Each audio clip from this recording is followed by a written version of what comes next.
We will call to order the July 11th, 2017 meeting of the City Council of the City of Fredericksburg. We will be led in invocation this evening by Councilor Matthew J. Kelly, followed by the Pledge of Allegiance to the flag. Please stand if you wish. Most merciful Father, please bring peace to those in distress and comfort to those in pain. Be with our men and women in uniform, both home and abroad. Bring them home safely to their families. Also bringing comfort to their families at this time.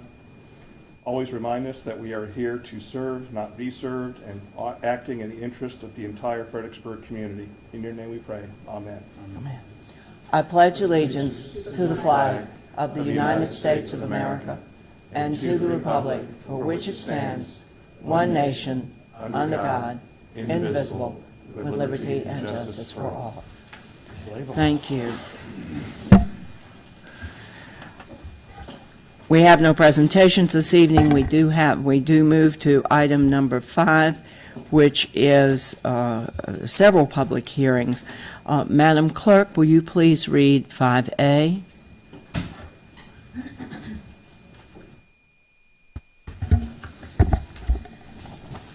Renewing a lease with the Central Rappahannock Heritage Center for use of the former Maury School building gymnasium. Thank you. I will call upon our city attorney, Ms. Dooley. Thank you, Madam Mayor. Mr. Ekstrom handled this matter. Oh, thank you, Mr. Ekstrom. Thank you, Madam Mayor. This is a proposed renewal of a lease that the city has had with the Central Rappahannock Heritage Center for the condominium that the city owns in the gymnasium of the former Maury School. Staff proposes that the terms remain the same, essentially the same that we've had for the entire time that we've been leasing these premises to the Heritage Center. And rather than describe the way the Heritage Center has been using the space, I know Ms. Meredith Becker of the Heritage Center is here, so I'll let her explain more. Excellent. Thank you, Ms. Becker. Would you please come forward? The microphone should be on. Is the green light on? Oh. Green light. Okay. You're fine. Okay. My name is Meredith Beckett. I'm the current board chairman of the Central Rappahannock Heritage Center.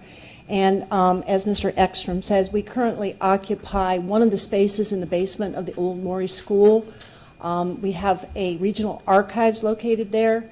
The other space next to it is a community meeting room that has been not highly utilized in the time that we have been there since 2007. And we have had success in what we do. We accept local papers that's from the city of Fredericksburg and the counties of Stafford, Spotsylvania, King George, and Caroline County. These are original documentation, photographs, maps from the 1600s to the present. And we preserve them and archive them and make them available for researchers both at the center and online. We've been successful in what we do to the point where we're running out of space. And we're faced with either slowing down our acceptance of new collections or not accepting them at all, or what gives us nightmares, contemplating a move to a larger space, which if you have ever been to our center, there's thousands of boxes of documents there. So it would be a real challenge for us to move. So we needed to find a way to have additional space to expand our archives. And working with Mr. Baruti for the past, since last fall, we asked if the city would consider us being able to lease the space adjacent to our archives as well as our space so that we can expand our archives and continue to do what we've been doing. Thank you. Thank you. That is a very, very valuable archive, and you make it available for researchers all over the world. Yes, That is a really important work that you do, and we appreciate it, because it's mostly volunteers, is it not? It's all volunteers. All volunteers, We have yeah. no paid staff at all. Uh-huh. And just to throw this out there, to toot our horn, just year-to-date, from January 1st to July 6th, we have about 40 active volunteers, and they have logged about 3,300 hours in about 6 months. Thank you. Thank you. So are there any questions for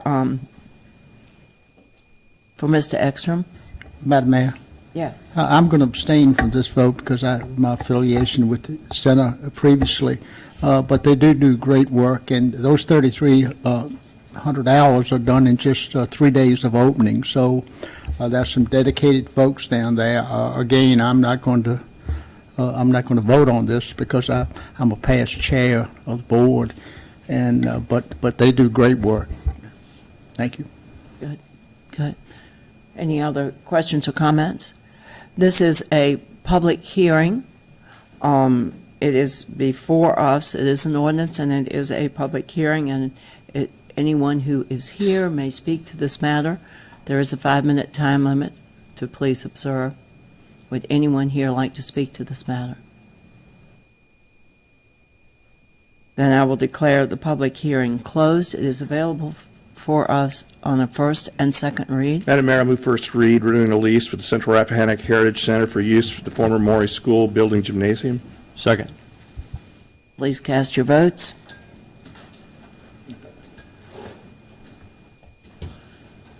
Motion passes 5-0. Madam Mayor, I move to suspend the rules. Do we need to suspend the rules? Do you want to go right to second read? Forgot. It's been a long day. You need to suspend Okay, the move to suspend the rules. And I need a second on that. Second. All right, please cast your votes. Motion passes 5-0. Madam Mayor, I'll move second read, renewing a lease with the Central Rappahannock Heritage Center for the use of the former Maury School Building Gymnasium. Motion passes 5-0. Thank you. Before we go to the next public hearing, I would like to recognize and thank Officer Hassett for being with us this evening, and mention that Councilor Devine unfortunately is unable to be with us this evening. Madam Clerk, would you please read item 5D? Lois Ann's Hope House proposes an expansion of its institutional housing use into an existing structure, currently a single-family home at 826 Lafayette Boulevard. Thank you. Mr. Craig? Thank you, Madam Mayor. If I could have the computer, please. That was a nice picture. Lois Ann's Hope House requests a special use permit to expand their existing use, transitional housing for homeless families, to 826 Lafayette Boulevard in the Commercial Transitional Zoning District. Actually, this is working. There we go. Lois Ann's Hope House has also requested the vacation of a portion of the Spring Street right-of-way that's adjacent to this property. The vacation of the city right-of-way requires a separate approval by City Council. The two items have been advertised independently, evaluated separately, but are linked as part of one project, and we do propose to hear them both during one public hearing. The Planning Commission held a public hearing on these items on June 14th, at which two citizens spoke. After the public hearing, the Planning Commission took two actions. They determined that the vacation of the portion of the Spring Street right-of-way was in conformance with the comprehensive plan. Then they recommended that City Council approve the special use permit for the expansion. 826 Lafayette Boulevard is the top home that you see on your screen in white. It was built in 1900. It's on a 0.14 acre parcel. The home is across the street from the 7-Eleven. If you look on the map on the bottom, the outline in green is the right-of-way, and the outline in blue is the 826 Lafayette Boulevard. It's adjacent to a single-family home to the east, Lois Ann's Hope House to the west, and a vacant industrial zoned parcel to the south. The Spring Street right-of-way is between Lois Ann's Hope House and 826 Lafayette Boulevard. The applicant requests the vacation of a portion of the right-of-way starting at Lafayette Boulevard and proceeding to the rear corners of 826 and 900 Lafayette. So not the entire right-of-way, just basically what's shown highlighted in green there. That's roughly a 0.18 acre portion of the right-of-way. It currently contains an existing gravel parking area. That parking area, the city permits Lois Ann's Hope House, 824 and 826 Lafayette Boulevard to all park on that gravel area, and that dates back to the city installing a left-hand turn lane in front of the 7-Eleven along Lafayette Boulevard, which removed the on-street parking in front of those uses. Low Sands Hope House proposes to operate 4 additional bedrooms with up to 16 residents in the home at 826 Lafayette Boulevard. They propose to build a formal parking lot between 826 and 900 Lafayette Boulevard. It's generally the area shown in purple. The parking lot would be in accordance with the city's modern UDO standards. It would be paved. It would have all the landscaping that we require. As part of this proposal, they've stated that 2 of the parking spaces in the lot would be reserved for and signed for use by the residents of 824 Lafayette Boulevard. So they would keep the current arrangement going with the only homeowners left that currently use the lot that aren't part of Low Sands Hope House. Also, if you see the orange dashed line on the right of the screen between 826 and 824 Lafayette Boulevard, the applicant has proposed to build a 6-foot tall opaque fence between those 2 uses. The first question before the City Council tonight is whether or not to vacate the Spring Street right-of-way. The comprehensive plan contains a list of the city's long-range transportation projects, and the improvement of Spring Street is not one of them. We've shown the existing conditions on the left. You can see, again, the total right-of-way is shown dashed in the blue color. You can see the contour lines. The biggest obstacle is that 14-foot drop in the middle of the property. That's a 33% slope. Our maximum road standard is 7 or 8%. The other issue is if you look at the top of that map, you see Shepherd Street and Little Page Street. Spring Street is not aligned with either of those. The offset is not going to be able to meet any VDOT standard. So in looking at this, we've determined that this just doesn't have a future as a street. It is best suited to be a parking lot for the uses that currently park there. And the comprehensive plan also contemplates creating parking policies and solutions that reduce conflicts between parking needs, especially when residential uses are involved, like they are along Lafayette. The second question before the City Council tonight is whether granting a special use permit for the Low Sands Hope House is appropriate. The comprehensive plan envisions the city having all levels of housing in neighborhoods that are walkable or around services and have access to transportation. It contemplates inclusive housing, affordable housing, and a variety of housing meeting the many diverse economic needs of our city's residents. And Low Sands Hope House certainly serves a unique city housing need. Changing the use from a single-family home to a house permitting up to 16 residents would increase the level of light, noise, and traffic on the property. And the applicant proposes to mitigate those impacts with a couple of different things. First, the plan includes a minimum of 27 parking spaces. With that expansion, Low Sands Hope House would require 21 parking spaces per our ordinance. So they have an excess of 6 parking spaces. They've also stated that they will sign and reserve the 2 spaces for Lafayette Boulevard, for 824 Lafayette Boulevard. So even adding those into the calculus, they still have 4 surplus parking spaces. The applicant has proposed a 6-foot wooden fence, and they'll do the required landscaping that's shown in the green blob there. It was shown just to illustrate that there is an additional requirement there to mitigate light and noise coming out of that parking lot on the adjacent single-family home. With this mitigation, the use would be an appropriate transitional use between the convenience store, which is open 24 hours a day, and the adjacent single-family homes. The City Council should take 2 actions this evening. The first is reading of an ordinance to vacate the Spring Street right-of-way. If approved, that is an ordinance, so it does take 2 reads. Second is a resolution on a special use permit. That only takes 1 read. If the council approves these 2 items, then you all may consider reading the vacation ordinance twice this evening. They are linked items, and there is no second meeting in July. With that, I'm happy to take any questions. Yes, Councilor Fry? Thank you, Mayor Greenlaw. This proposal is great in my eyes, especially with some of the housing issues and comments that we've been having since I've been on council. So, I mean, to expand, the services of Lower Sands Hope House, I think is a great thing. Of course, it'll come down to the vote, but I think it's great. But I did want to ask the question of about the parking. Since the parking was eliminated, I think you said 826 or 824 for the neighboring residents, and then in this, what we have here, we'll be giving them 2 spots. I'm just asking the question: is 2 spots enough? Because what happens in the future, when you have visitors and so on and so forth. Somebody comes over and doesn't have a spot, and there's no spot in front of that home. And I thought about that a while back, but I forgot to ask you about it. So that's my question. Yes, sir. The current arrangement is for 2 spots for that use. So this would continue the current arrangement. The owners of the home were citizens that spoke at the last public hearing, and they were working out the details with Lois Sands Hope House. So as long as they had the right to their 2 spaces, I think they were happy with the proposal. Okay, I just want to be sure.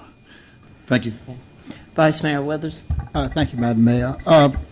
It's my understanding that the street that is in place there is not owned by the city in fee. Is that correct? The city attorney might want to answer that. That is correct, and it's a quirk dating just due to the age of the dedication. I think it was from 1891, and at that time, the laws in place, this is an easement. Yes, sir. So it's an easement type Yes, sir. thing. In other words, we could not sell this lot for a home. It would be encumbered, probably could not get a mortgage to build a home on it. Without the vacation of the easement. And who would have to vacate that? You all today. I mean, I think that's what the proposal is. We don't own the underlying properties. No, The underlying property. underlying property. Right. No, the underlying property would revert to the homeowners on either side, so Okay. 826 and 900. Yes, So sir. my point is we are really not doing away with something that the citizens could get money for. Okay. One other thing, and this is just for general information. I'm sure you don't have this, and I forgot to ask you yesterday when I talked to you about this. So sometime down the road, I think the council should know the number of institutional type housing, homeless and others that are off the records in the city of Fredericksburg for further. It's great, and I'm certainly going to support this, but I think we need to know how much of this type housing is off the tax records in the city of Fredericksburg as we go forward. So Yes, thank you, Mr. Craig. Thank you for your work on this. I know this has been a complicated deal, and thank you, Mr. Fawcett, for all that you've done on it. Councilor Kelly. Thank you, Madam Mayor. I read the report, and I kind of know the answer to this, but I'm going to ask it anyway, just making sure it's in the record. Last time we went and did a vacation issue in this general area, it ran into some phone calls about why they're getting this, that, and the other thing. And as I understand it, all the property owners are aware, all the property owners are fine with this. There are no outstanding issues with moving forward with this with any of the property owners in the area. Is that correct? Yes, sir. Thank you.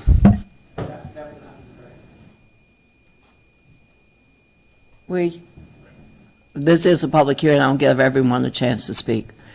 All right. So are there any further questions for Mr. Craig from the council?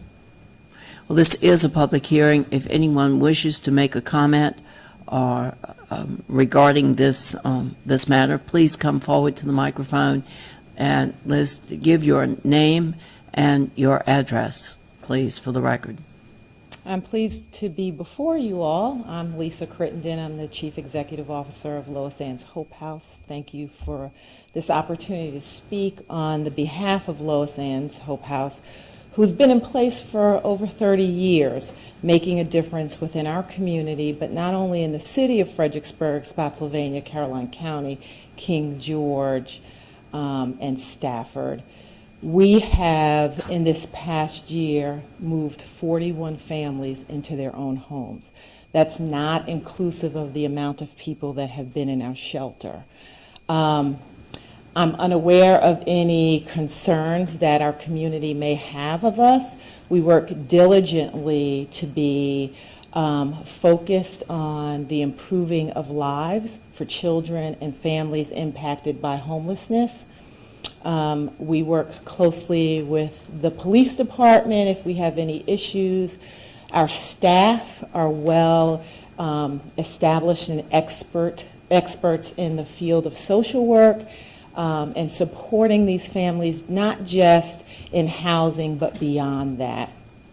And so I come before you all in saying that we are extending out because there's a community need. We get 4 to 5 calls a day of individuals amongst families that are struggling with homelessness and trying to prevent homelessness. And so we work closely with them. There is a need within our community to expand, and so we currently hold 13 families in 3 facilities. This additional facility will help us to house up to 4 additional families. And again, the impact is strong. We're placing those families, once they get into our communities, into housing, and they're helping the economic structures of our community in buying food and other things and paying, their rent. And so I ask of you all to consider the expansion as well as the vacation of Spring Street. For 30 years, it's been there really doing nothing. It provides us the ability to park. It will provide the ability for the family in 824 to park. We are in discussions around that and making and compromising to continue to be partners in changing lives. And I thank you all for all that you have done in the community, and I ask for you all to move forward with approval on this. Thank you. Thank you. Is there anyone else who would like to speak to this matter? Hi, good evening. My name is Danny Frizzell. I live at 909 Lafayette Boulevard. Although I do applaud the work that's done, I do have concerns with the number of institutional type housings in this area. There seems to be a lot placed here, and the fact that it's growing is concern.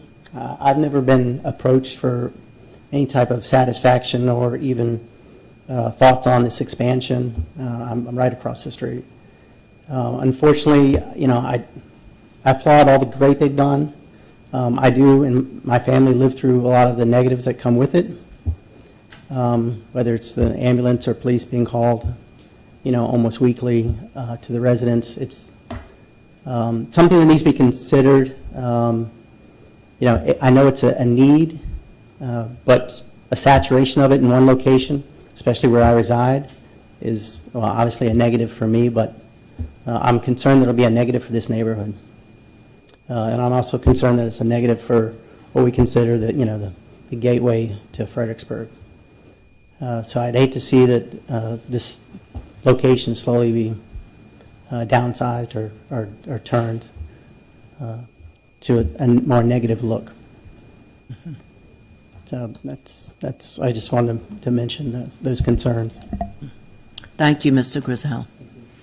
Is there anyone else who would like to speak? My name is J.C. Law. On Maui, we don't have homeless people, we have houseless people. Is there anyone else who would like to speak? My name is Anna Billingsley, and I've been on the board at Lois Ann's Hope House for about 10 years.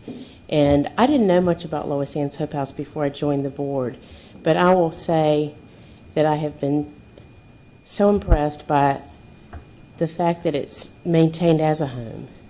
And it is 3 dwellings now, and we're hoping to expand to 4, but it would be 4 homes. And the environment is as home-like as you could ever imagine. And I do express concern when a neighbor says that there are police and ambulances there every week, because that's not been my experience. I like to go over there and see the moms waiting for the children getting off the school bus. It really does feel like a home to me, and I feel like this is a perfect opportunity to expand that service that we offer in this community, to take people off the streets and put them into permanent residence. And that's what we're trying to do at Lois Ann's Hope House. So I encourage all of you all to support these two decisions that you have to make tonight, and I think that you will, I think it's a positive move for the community. Thanks. Thank you, Ms. Billingsley. Is there anyone else who would like to speak?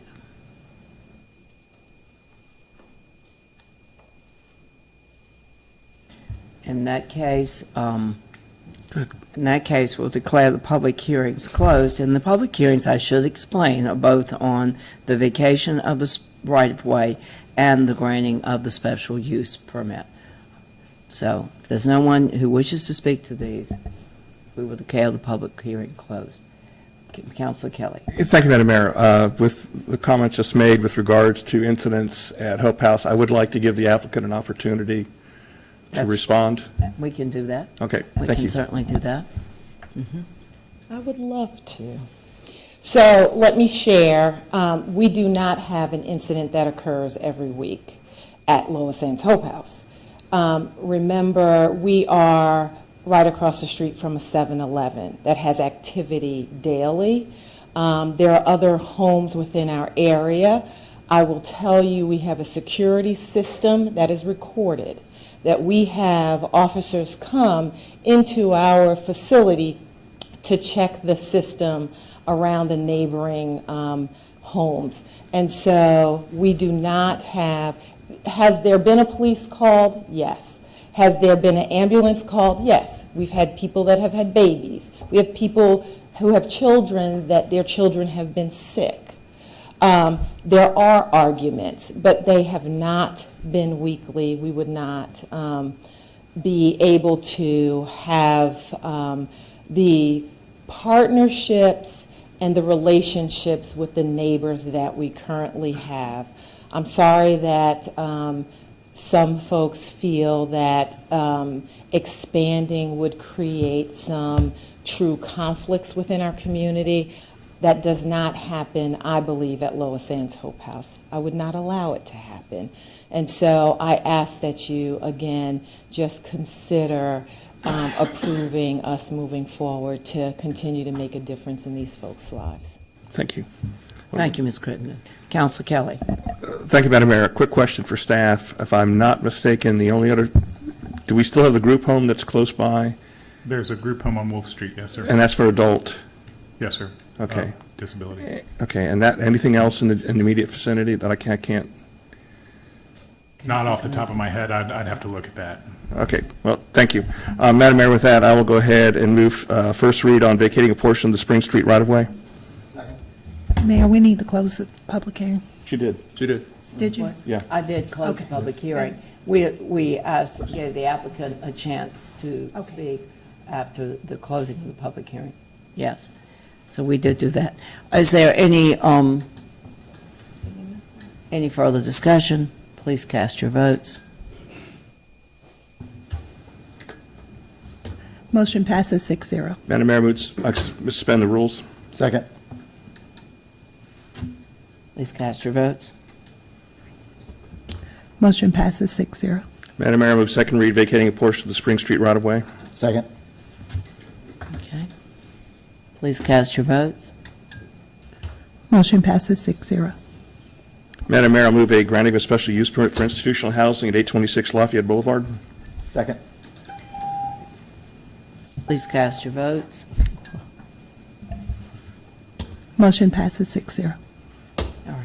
Thank you. Madam Mayor,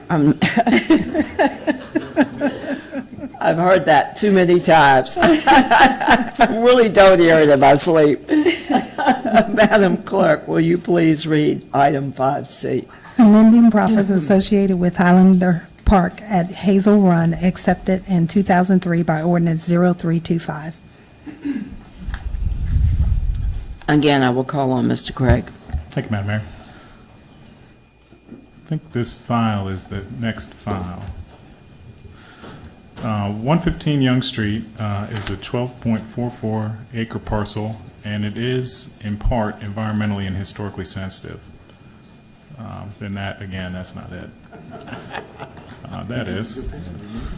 The site is across the street from Maurice Heights, colored in orange in the top right map. The city's Virginia Central Railway Trail traverses the site. The trail runs along and through the old VCR graded rail bed that played a role in the battles over Fredericksburg in the Civil War. Coming up with a project that fits appropriately onto the site is not easy, and we've been working with the applicant on this project since December 2014. It started larger at 118 units. It had impacts to the trail. It had impacts to the VCR grade that you see highlighted in green.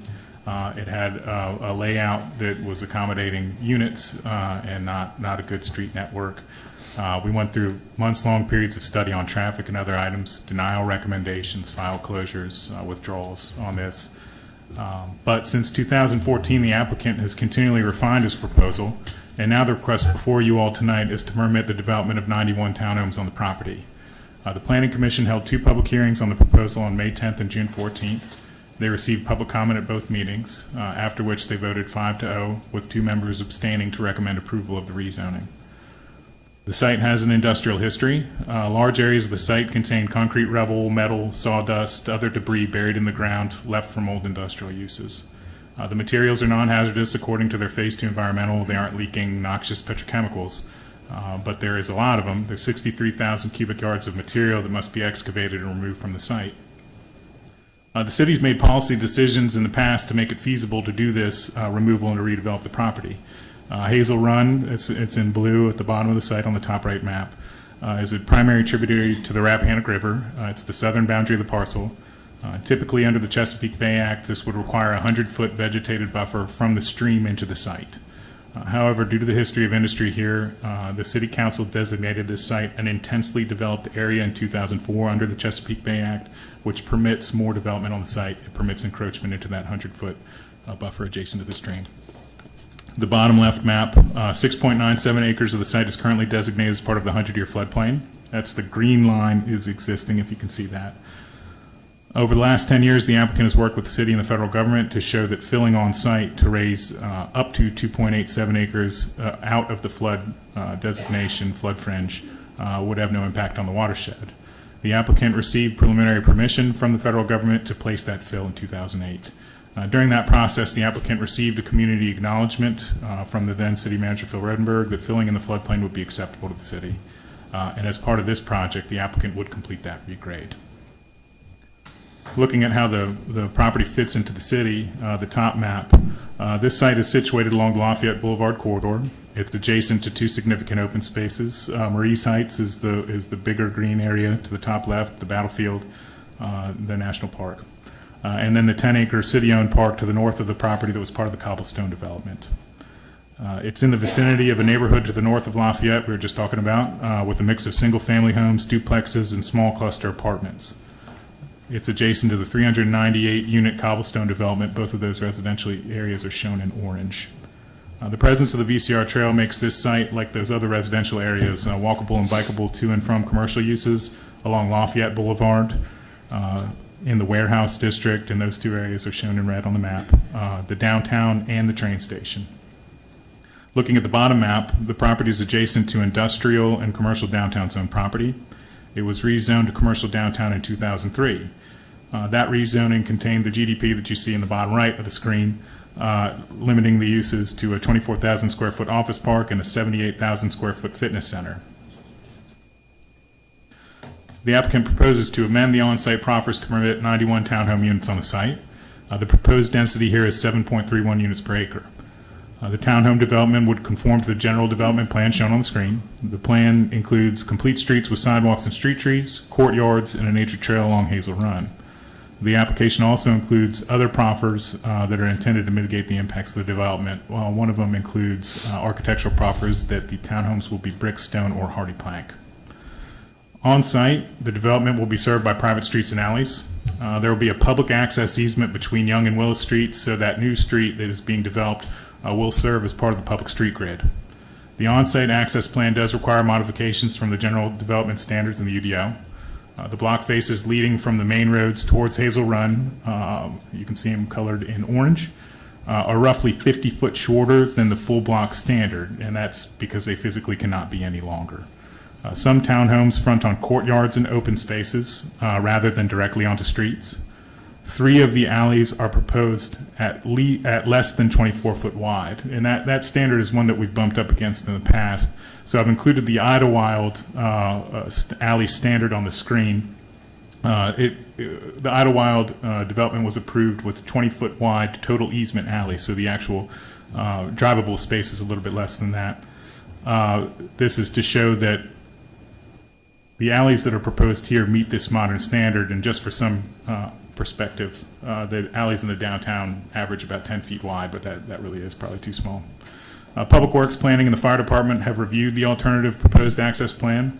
We had the applicant do auto turn analysis.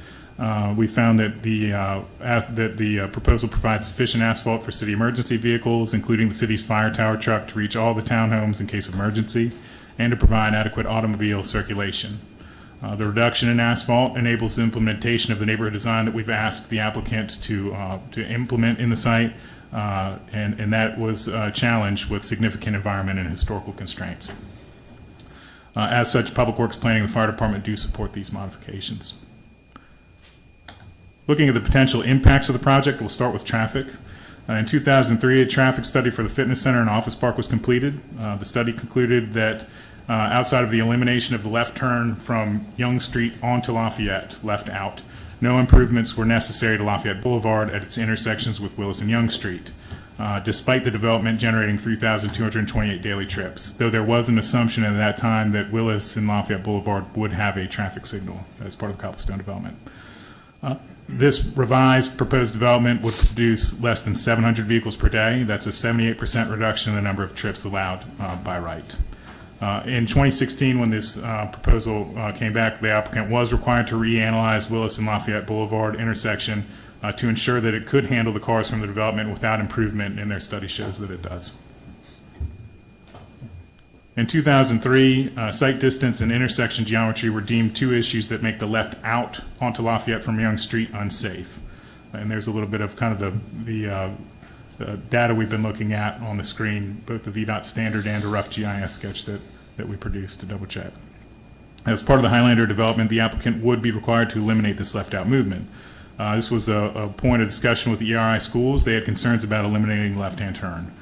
The applicant worked with the ERI school to show that all other access was preserved, and also to create acceptable proffer language if ERI wants to come back and study the intersection more and try to make a case that the left out should be approved. They wanted certain things in the proffer in order for them to be able to do that without conflict with the Highlander project. And they did confirm that the language in 5A and 5B does meet their shared goal. ERI did send an email late this afternoon expressing some concern about right turns onto Young Street, requiring additional infrastructure, so coming up the hill, making the right into Young Street. We checked the traffic, the traffic generated by this project. It's 26 right turns during the PM peak hour, which is off peak with the school. Nobody would be going to the school at that point. And 6 right turns during the AM peak hour. We did ask the applicant and his engineer to check the turn lane warrant analysis to double check that, and I think they may have some information during their portion of the presentation.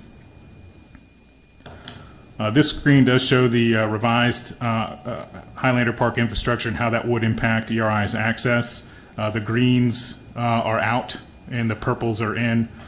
We wanted to double check and make sure that we weren't doing, that Highlander's project wasn't proposing something and the city wasn't requiring something that was going to have a major negative impact on the function of the school. What we found is, from a big picture perspective, getting the kids in their bus out of that Young Street Lafayette Boulevard intersection and moving them over to Willis Street, where there's adequate size distance, provides a safer network for the kids in those buses.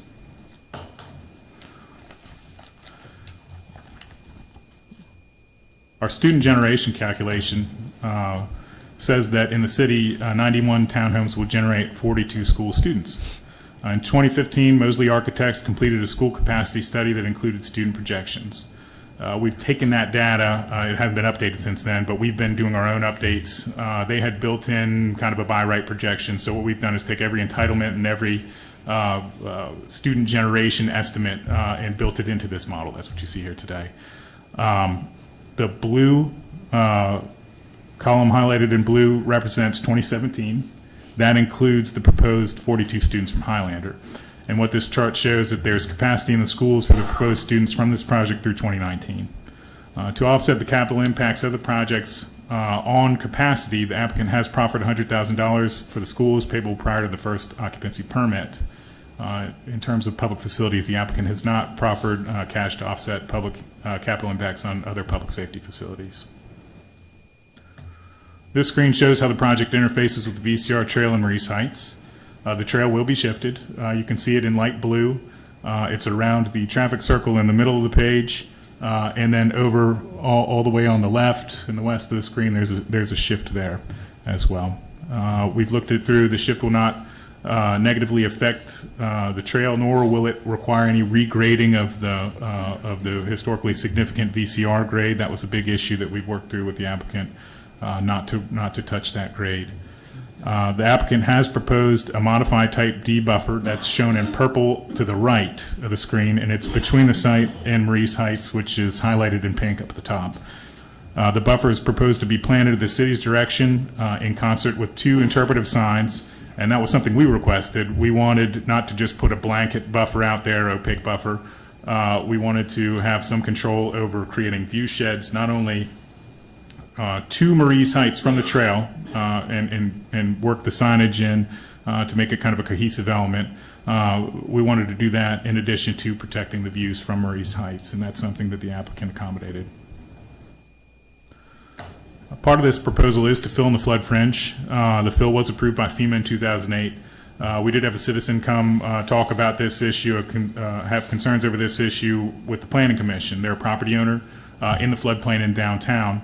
And I think we have a mutual shared goal. As the city's floodplain manager, we have John Saunders, our senior environmental planner, here to answer any questions. But what our shared goal is, we don't want to increase flood insurance premiums on anyone in the city, and we don't want to expand who is required by federal law to pay those premiums by changing the floodplain elevation.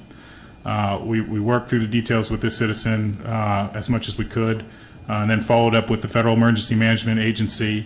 And what they've told us is that their review in 2008, when all this information came in, they came to a conclusion, they made a determination that the fill will not change the regulatory base flood elevation. That after the fill was complete, the flood map for Fredericksburg will not be changed, and thus this fill will not affect flood insurance premiums for the city of Fredericksburg. And again, John is here if we want to get into the details on that. As part of this proposal, the applicant will revegetate the areas of the 100-foot RPA shown in green on the screen.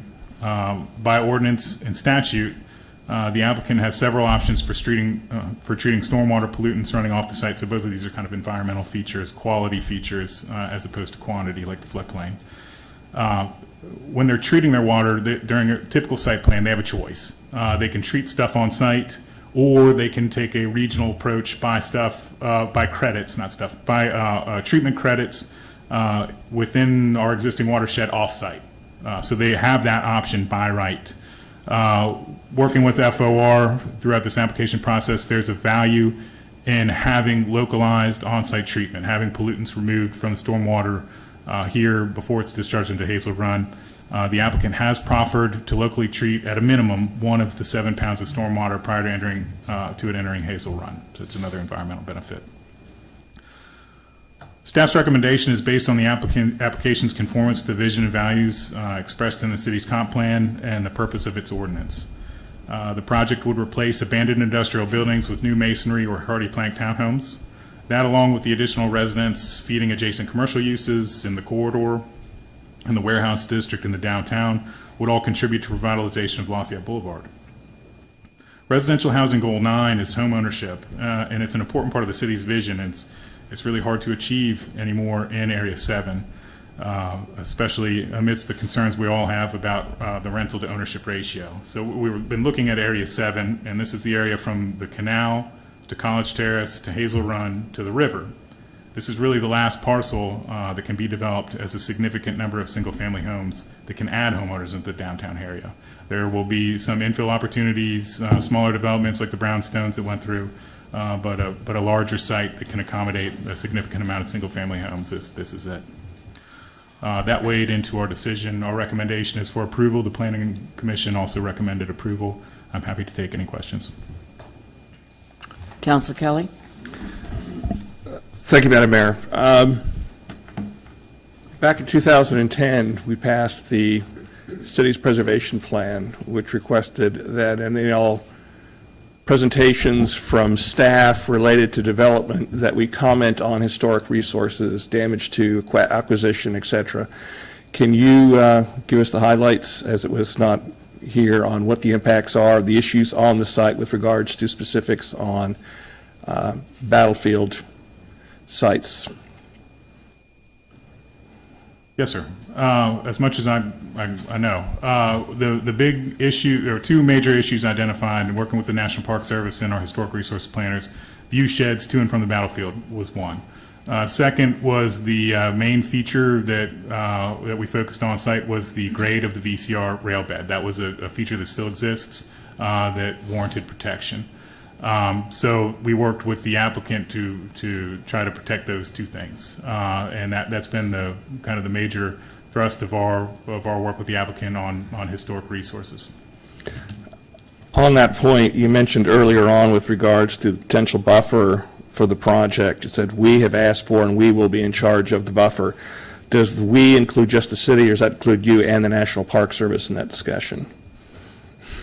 Well, I think we always would envision working with the National Park Service on that. Okay, just wanted to get that. Yes, sir. I know I talked to Chuck about this a little bit, but archaeological asset, I know this has been a site that frankly has some serious issues with it anyway.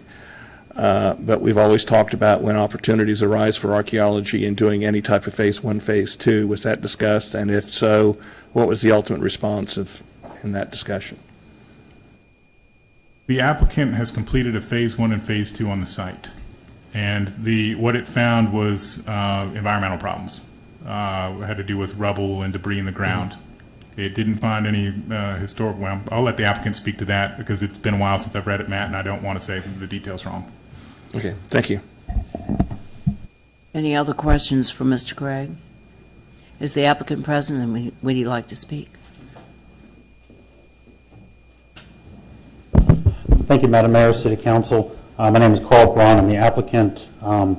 We've been working on this project for a better part of 5 years for this phase of it. And I appreciate all the work that the city's done. We have been very diligent in trying to make sure that we've addressed all the concerns of the neighbors, the park, Civil War Trust, some others that have voiced their concerns, and I think that we finally have a plan that meets everybody's desired needs. With regards to the archaeology, the rail bed that was there was in place at the time of the Civil War. Once the Civil War was done, the rail was laid, and very soon thereafter it became an industrial site. The amount of fill that's on that site at 60,000 cubic yards of fill encompasses a fairly large majority of the surface of the site. And as Mike said, we've done our phase 1s, phase 2s, we've done test pits all throughout the property trying to find out exactly what is there, and we determined there's a whole lot of sawdust and some concrete and bricks and everything else. And having talked to the park from 2003 till now, there was not ever really a concern that there was anything there historically, because it immediately became an industrial site after the war, and anything that was there was either trampled over, everything was moved and taken out. So again, we appreciate the work that the staff has done. It's been very collaborative and informing as we've gone through, and we look forward to your support of this project. We are in a little bit of a time crunch with our end user, and because we don't have a meeting in July, I would ask for you to consider this opportunity tonight to help us move this forward. Thank you. Thank you.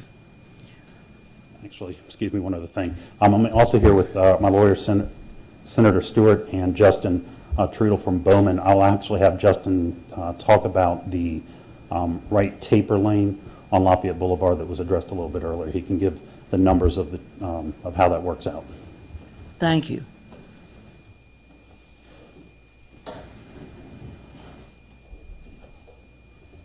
Good evening. I'm Justin Treadle, Bowman Consulting. Reside at 3 Old Mineral Road, Stafford, Virginia.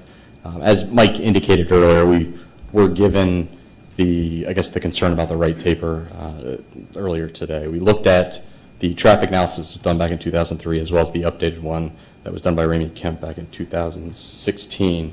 We looked at the proposed traffic that the development generates, as well as what the existing traffic is on that site. And what Mike said earlier about the PM peaks and the AM peaks is absolutely correct. They don't, the AM peak and the PM peak for the school versus our residents are are not in line with each other. So the proposed traffic or the peak hour vehicles on Lafayette's around 400 peak hour vehicles on that road at either the AM or the PM. They're right around the same.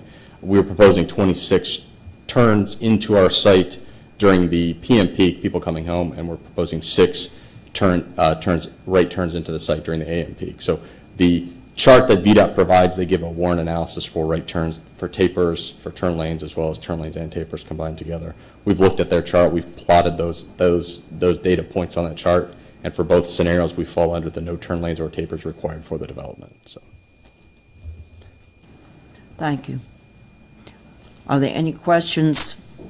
Council have any questions that they would like to ask the applicant? I will give the applicant a chance to respond to any other questions that may come up during the public hearing, at the end of the public hearing. Councilor Ellis. Thank you, Madam Mayor. Just one question for the applicant. On the proffers for school, what was your methodology for arriving at the number per unit? And I'm just keeping in mind some of the more recent projects we've had that were. The analysis we used was based on really some just economics of the project itself. We looked at some other proffers that had been put in place on complete rezonings, the Nussbaum piece, the Coleman piece, and we felt that there's two different things. Townhomes do not produce a lot of school-age children. The way this site is laid out, because of the design that we have in there, there's a lot of asphalt. You've got rear entry units. There's not a lot of yards. We didn't provide any kind of tot lots or recreation for that, specifically because of the trail being there. That is our main point of recreation.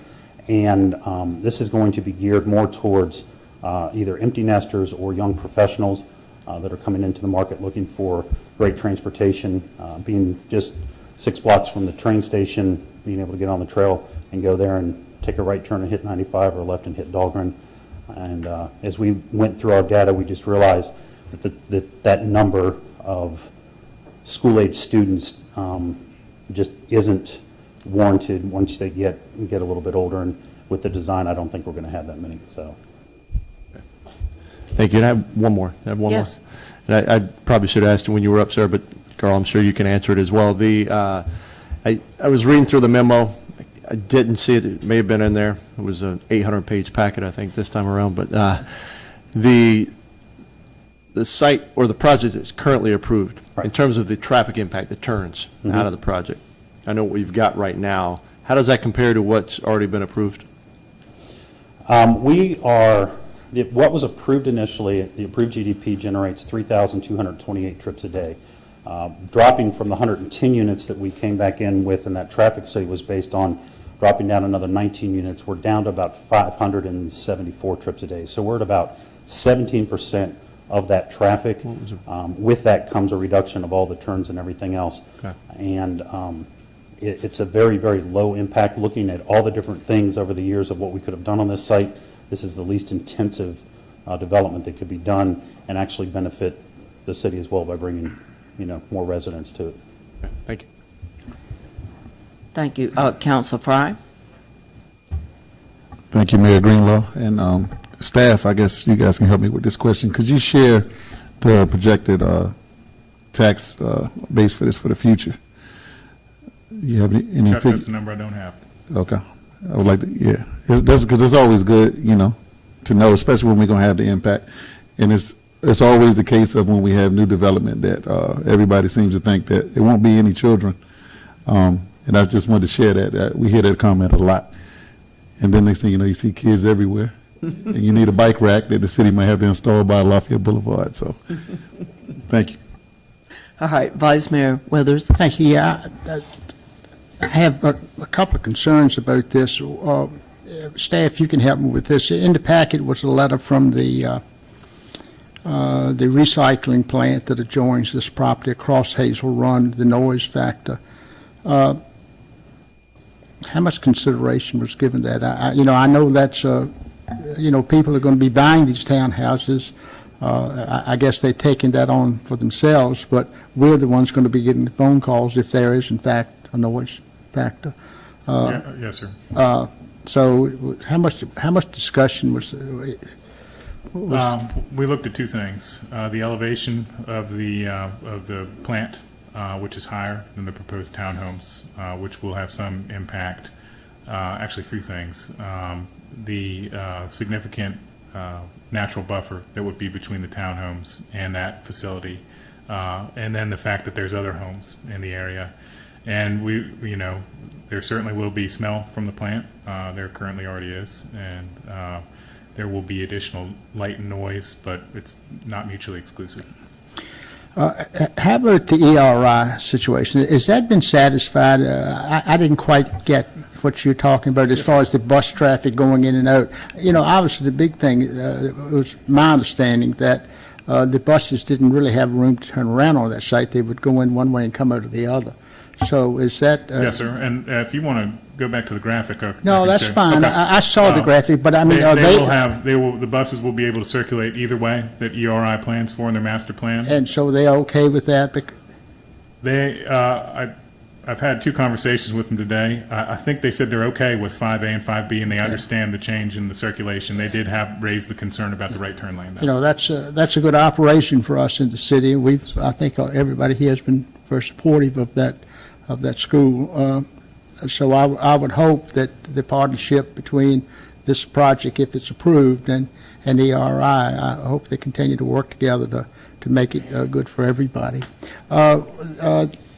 One other thing is phosphorus. Is that one of the problems with this, with the runoff? Is it?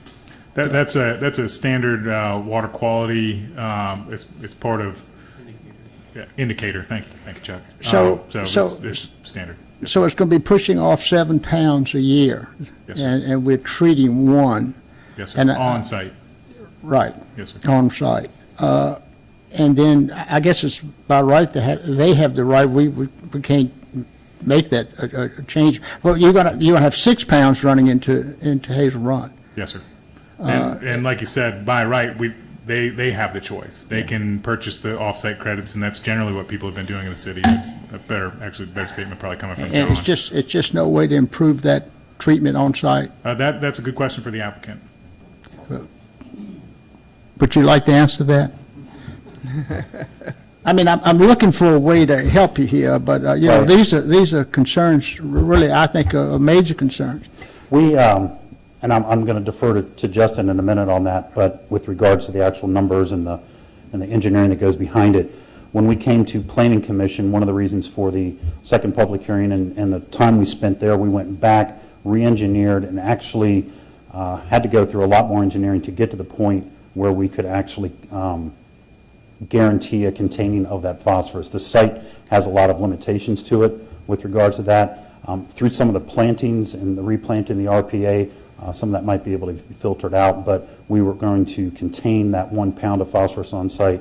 And again, I'll let Justin kind of speak to that in a second. And to your prior question regarding ERI, I've talked to both Raymond Herlong and Mr. Rourke today and yesterday. They are completely satisfied with everything we've done. Their main concern was the median and having a mountable curb where we reduce that to a flush mounted, basically striping on the street so their buses can get in and out without any kind of bumps or anything else. So that basically satisfied them, and then left the proffers open to them being able to go back, and if they can get the engineering to support the left-hand turn, that leaves the opportunity for them to do that.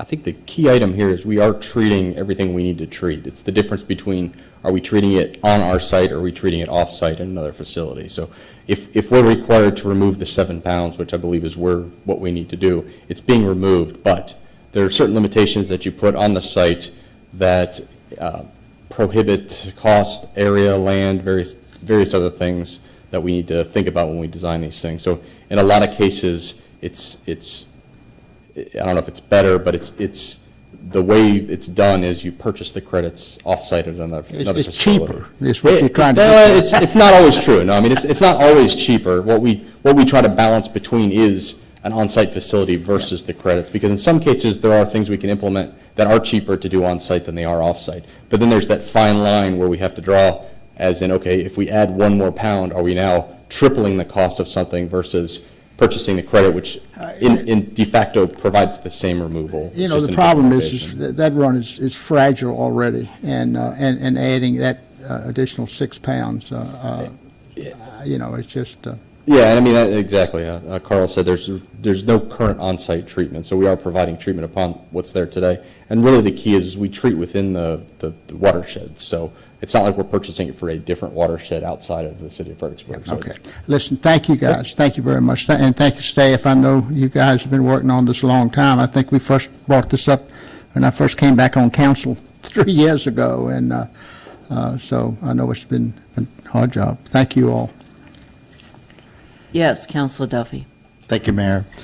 I want to thank the applicant for bringing this forward and staff for working so hard, and the applicant. This is a complicated site with so many challenges, historic resources, the fill, transportation issues, and I just appreciate what you're trying to do to make good use of this. And I think that there's a lot to recommend it in terms of the design elements, the masonry and fiber cement siding. It does bring walking residents to the city, which is important at a time when we're dealing with the issue of parking. These are people who can walk to places in the city. It does increase population and costs of services, and that's something that is a concern to me. The proffers go somewhere toward alleviating that. And I want to add, too, that the shift away from the commercial uses certainly does provide a lot less traffic impact, and so that's important, too. But it is a significant development for our little city. And so I don't know where the rest of council is, but I would not be opposed to considering this at our next meeting, just to give us a little bit more time to think about it and to hear from residents of the area and in the city. I would hesitate to move very quickly on this. I know to you it doesn't sound like that, but those are my thoughts. Well, this is a public hearing, and we need to give the public a chance to speak. If you would like to make a comment on this project, please come forward, give your name and address for benefit of the record, and confine your comments to 5 minutes. If there's anyone here who would like to speak.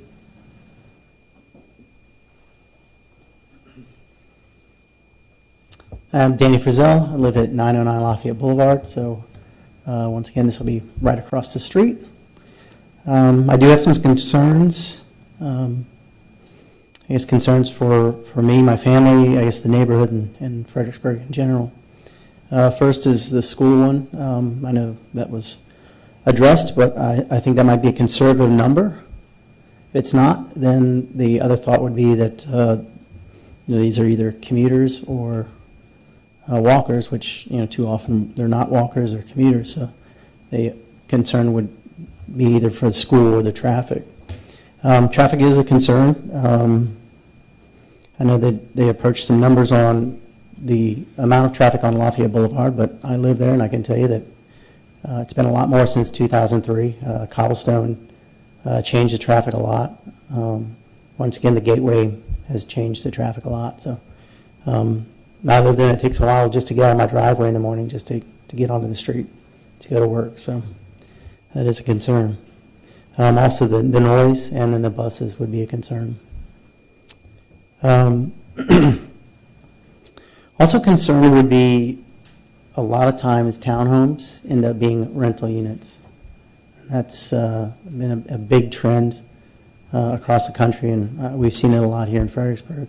The concern with that is rentals bring on transient tenants, and with that you have a decrease in the property values. not only for, I guess, my home, but for the neighborhood in general. Also, you're looking at a higher crime rate with transients, and that would be a concern. The financial responsibility. I know this has been an issue in this location, but how can we guarantee the financial responsibility in the future of this location? Too often, a developer will make a lot of grand schemes to have things completed, and it just doesn't end up being that way. Once again, Cobblestone probably is a good example of that. The historic issue is a concern.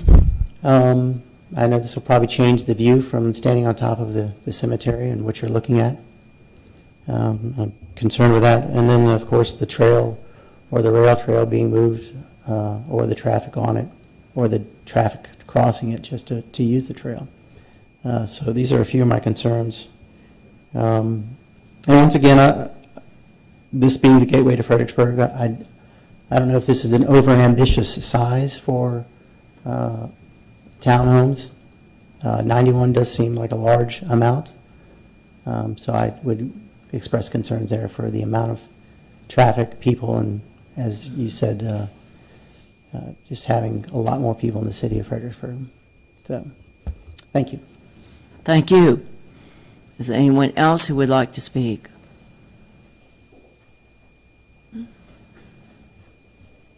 Good evening. I'm Kirsten Toggins-Spalder with the National Park Service office out of Chatham Manor here. First off, I'd like to thank the city and the applicant for working very closely with the park and wanting to make sure that they were aware of and work closely with us to address some of the concerns. I do want to make one clarification in the report that was made by the city on this particular project. It said that the National Park Service had no objection. I just wanted to clarify that I was maybe obtuse in the way that I wrote that in the letter. While I said the National Park Service doesn't have any objections, it looks forward to working on mitigating the potential impacts on the national parks. So from that standpoint, as characterized earlier, the impacts of viewshed, the impacts on the potential rail grade, and then also, we've all been discussing the safety and security along the roadway itself, are things that we continue wanting to work with both the applicant and the city to address those issues. Thank you. Thank you. Is there anyone else? I asked Gordon Shelton when he sold the jail property why he was doing that, and I can't remember the answer, but he would probably have voted to let the project go forward. And for the record, please, because this is recorded, you do it on the microphone, please, Mr. Lawrence. J.C. Lau. All right, J.C. Lau. Is there anyone else? All right, then. We will declare this public hearing closed. We do allow the applicant to answer any questions that might have been raised by public comment. If the applicant wishes to do so, he may. Thank you, Madam Mayor. Again, I think we are very committed to continue to work with our neighbors and trying to best satisfy any concerns they have. I think one of the things to consider is the gateway to the city. This is a great project. It's probably going to be a $32 to $33 million project that's going to be developed here. The houses are not going to be geared towards rentals. The price points will be $350 to $400. One of the reasons for that is the architectural details. We made sure that they were designed in a way that would bring home ownership to Fredericksburg, and I think that is very important. And this will create a catalyst. It will start to spur that whole gateway from Lafayette and Blue Gray into town to start that revitalization. And I think that's going to be critical to how we can make our entrance better. So, thank you. Thank you. We do appreciate the amount of work that has gone into this project, and it has consistently improved as far as its benefit to the city and the impact that it might have. Councilor Kelly? We're close to public hearing, or are we? I have closed the Okay, public closed. I'm hearing. sorry. It's been a long day for all of us. climbing on roofs all day in 90-plus degrees is not fun. I want to echo Dr. Duffy's comments about the project. It does have some issues, but I've got to say, and I'll agree with my colleagues, that the applicant has worked diligently, and I do realize that Carl spent a lot of years trying to get this project to where it is. Frankly, would I have liked to have seen it purchased and maintained as part of the battlefield viewshed? Yes. But the fact of the matter is, and I think the National Park Service put this quite succinctly in their letter, it's somebody's property, and they have a right to develop it. And I think we've come close to a project here that doesn't make everybody happy, but addresses as many concerns as they possibly can. I am a little bit still concerned about a few things, and I would like to get this information. And again, to Dr. Duffy's point, there's a lot of moving parts in this that need to be looked at, and some of it, as it was noted this evening, involved conversations coming up right to the borderline of this meeting, which I would like to see hammered down a little bit more instead of, I think, in our last conversation was, and have it tied in with regards to the issues ERI has, specifically concerning their issues. We just heard about another quick traffic study done on lanings on Lafayette Boulevard, which I'd actually like to see in front of me as opposed to hearing it for the first time this evening with regards to presentation. I'm going to take transportation also on the table. I try and look at, every project I have sat here and listened about. Every report is, our project is not going to have any impact on transportation in the area. And you take a look at our roads and, you might take some issue with some of those comments. And part of that is because when I look at this project, I'm looking at what's going on the Lafayette Boulevard corridor with Telegraph Hill. I know there's been a lot of talk about redeveloping, redoing the industrial park. We already have serious issues on Blueberry Parkway. We've got issues on Lafayette Boulevard with regards to transportation. I thank, Councilor Ellis for bringing up the issue of, yes, this is less traffic than what was originally proposed, but it is more traffic than what is currently coming out of that location and entering the system. As per my conversation with the applicant, and of course his attorney, who is also, of course, a member of the august body in Richmond, the transportation situation when it comes to funding is, if I can use the word abysmal, I'll get away with it, which I think I can. We are frankly going to be on our own in a lot of cases for the upcoming years with regards to dealing with transportation issues, and Lafayette Boulevard is a big issue for us, and it has been an issue for us. And we need to look at these projects a little more in the long term and what their impacts are.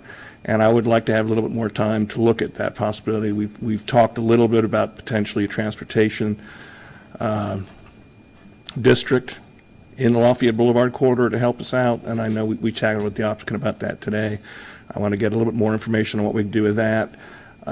Is this, we've planned Lafayette Boulevard. In fact, we've got money from VDOT coming up to do additional studies on Lafayette Boulevard. Are we getting all that we need to do to alleviate what needs to be done, not only with regards to this project, which is the tendency we have is, okay, what do we got to do to alleviate this project? Well, I'm looking at the other projects that are going around here and its impact on the road and making sure everybody covers what they need to cover, and that's a discussion we need to do a little bit more with. I really do hope that the National Park Service will be involved in this process as we continue going down the line. Again, I do want to say, and I, again, want to echo Dr. Duffy, that, this is one of those projects that we really need to spend the time and effort to look at. I don't want to continually delay it. I think we can deal with this at our next council meeting, as has been suggested, and get the information that was just presented to us this evening, get a few of the I thinks into here's a letter from, everybody's happy. And I think the Vice Mayor would probably like to have a little bit more time to talk about some of the runoff issues regarding the project. But I think we're at a point, and I think the public needs to understand, we have a property owner who has a piece of property, and he has a right to develop his property. And I think in this particular case, he has spent a lot of time, money, and effort, to get to the point to try to make people as happy as they possibly can. I don't think we can ask that much more of it in this particular case, but I do want to make sure when we vote on this, we have the information defined in front of us and not, well, we just did this today. We think they said this today, and a little bit closer look at transportation. Because again, I'm going to bring it up later on in the consent agenda about our current situation with funding and how it's impacting projects. And we really need to start seriously looking at this issue and how we're going to deal with it. With that, I would recommend that we defer any action until our next meeting. And I did hear a comment from Mr. Braun about timing and everything else like that. And I think we can get these issues cleaned up, and I don't think staff would disagree before our next meeting and be able to kind of do this boom, boom. Second. And get it moved on. Second. I second his motion. Well, I don't know that needs to be a vote. Does it need to be a vote to not vote? You can ask if is there any objection? Is there any, I think the correct way to do this is to say, does any counselor object to our voting on this at the next, at our next meeting? And it would be possible, are you suggesting to do a first and second read at the next meeting? Which would accomplish the same timing. I'm good. That's what I was going to ask. Are we doing first and second read at the next one, given We could essentially keeping we could select to do that. Yeah. That would be my recommendation. Yeah, which would essentially complete the same timing. And Vice Mayor Withers. and Dr. Duffy brought up one of my concerns that I overlooked on my sheet here about the schools and the costs. I hope we can have a little more discussion on this proffer of $100,000 too. That's, when you look at schools, police, fire, rescue, 90-some homes. And I realize we do not have proper guidelines. I understand that. So that's part of our fault. But for me, that needs a little bit of a look. That's one counselor speaking. And again, I appreciate all your effort and what's gone into this project. It's been tough on you all, I'm sure, and on staff. I know, God knows how much time they've spent on it. Thank you, Madam Mayor. All right, thank you. Well, yes, Councilor Fry. Thank you, Mayor Greenlaw. Listening to all the list of things with this project, and I'm wondering myself, because I kind of know how we operate. Will we be able to tackle this at the next meeting? I don't want to say that we're going to do it first and second. Staff is ready, and the applicant is ready to have any further discussions Okay, between there's now and a lot of comments that came up, and to get them all addressed, considering we're not going to be here at the end of the month. But I wanted to ask this question: would this be ideal for, and especially considering that Councilor Devine is not here, would this be ideal for 15 minutes of our next work session before our next meeting, so that she can be presented with the project with more details and more set in stone? Mr. Moretti? Yes, Madam Mayor, to Mr. Fry's question, we'd be happy to set aside 15 minutes for a preview of this matter. Yeah, I don't want Councilor Devine to come in and, I want her to have as much information. We'll see that she's briefed. We'll have a chance. Staff will have a chance to meet with her. I'm not saying that she's not aware. I'm just want to make sure that all angles are covered. No, that's a good consideration. All righty. Well, thank you. Thank you very much. Thank you, everyone who's worked on this. And the next meeting will actually be August 11th. 8th. Sorry. August 8th. All right. Madam Clerk, will you please read item 5D? Amending the 2015 Comprehensive Plan to incorporate the City Council's 20-year vision statement and the 2017 Economic Development's Strategic Plan. Mr. Johnston. Thank you, Madam Mayor. As you all are well aware, the City Council adopted a new 20-year vision statement, and as well as on April 11th and on March 28th, adopted a new economic development strategy. What's before you today are amendments to the city's 2015 comprehensive plan to include that vision statement, which you're very familiar with, as well as the goals and implementing initiatives for that economic development strategy. I don't know that I need to review those with you. Those have been discussed at several meetings, and simply leave it at that, that this incorporates those elements into the comprehensive plan. All right. Any questions for Mr. Johnston? Yeah, I just have one. Yeah. As I read through that, and believe me, I did, what we are doing is adding to the existing comprehensive plan, so we didn't make changes in the old wording of the plan because it makes reference to, what's underway. Fall Hill Avenue is under construction, and blah, blah, blah. So we're just adding this into the old, as though it's blending with the old Yes, sir. wording. Okay. Yes, sir. It's just kind of confusing. But I guess you couldn't do any better. I'm sorry, I didn't mean to indicate that it could have been done better, but, you're reading about something that we're doing now and tying it in with something that we did a couple of years ago. So, anyway, thanks. Any other questions for Mr. Johnston? This is a public hearing. Is there anyone here who would like to speak to the matter of amending the comprehensive plan to include the council's 20-year vision statement? Then I will declare the public hearing closed. What's council's will? Madam Mayor, I'll move the amending the 2015 comp plan to incorporate the City Council's 20-year vision statement and the 2017 Economic Development Strategic Plan. Second. All right, please cast your votes. Motion passes 6-0. We now come to the period of our meeting where we allow an opportunity for comments from citizens who have signed up to speak before the start of the meeting. There is a 5-minute time limit. We have one speaker tonight, Mr. J.C. Law.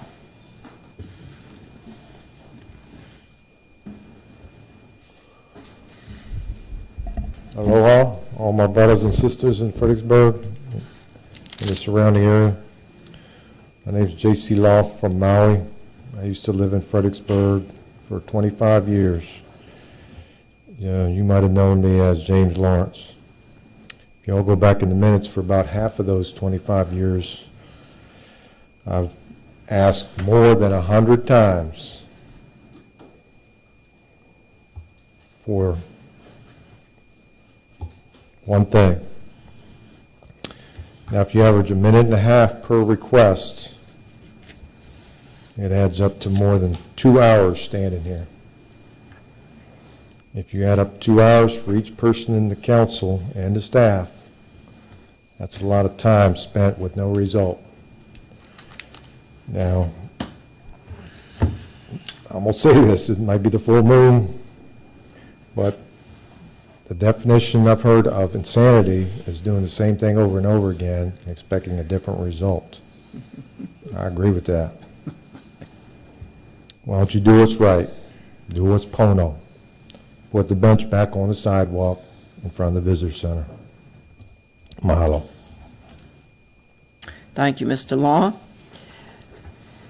Item 7, council agenda. Is there any councilor who would like to, Councilor Kelly? Item 7B, city revenues. Item 7C, northbound 95 project. All right, anybody else? Councilor Duffy? 7D, go Virginia. All right. Anybody else? All right, item 7A is Councilor Fry. Thank you, Mayor Greenlaw. And item 7A is titled Murder-Free Fredericksburg. Not good news today, and I try my best to put emphasis on crimes and murders and so on and so forth, and I even stepped out the box myself and said that I would tally up murders in the city of Fredericksburg, hoping to, on a constant basis, report 0.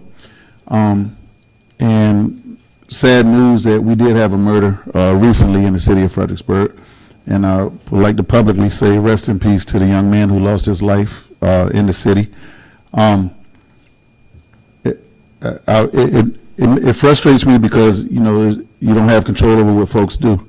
I do want to say that we do have a gun turn-in program in the city of Fredericksburg called the Gun Give Back. That's an annual event, which everybody knows about, but that option is open every day. And I just want folks to know, I mean, spread it like a rumor, whoever's watching on TV at home, whatever the case. If there is a weapon in your home and you don't know what to do with it, you saw it somewhere in your house, in the shed, I don't care where you saw that. If there's a firearm, please reach out to the Fredericksburg Police Department. And especially if you don't know what to do with it. If you have someone in your home that you don't think should have a weapon, please reach out to the Fredericksburg Police Department, call 911, do whatever you have to do. This is not to toot my own horn at all. I've received a call, and I've said it before at this meeting, at one of these meetings before. I received a call myself at 12:30 in the morning or so, and somebody called me, and I got a weapon, and it was turned in to the police department. It's that serious for me. I will myself personally take it. In this situation, I'll publicly say I won't, because there's something going on out here in the city that I don't know about, nor can speak on. But if there's a weapon and you don't know what to do, please reach out to the police department. I would like to, in one sense, criticize like our mainstream media, because we do a lot of great things in the city, and we do a whole lot of great things on a constant basis. Just like we had a discussion tonight about the Hope House, which helps folks who are homeless with families, and that type of stuff doesn't get airplay. You won't hear about it on the radio. You won't catch it on the front page or the back page, pretty much, unless it's a fundraiser with a great band and $75 tickets. But the real life issues, I think, would need to be, you know, expressed a little bit more about what really affects people. And I'm frustrated as always when I talk about this stuff.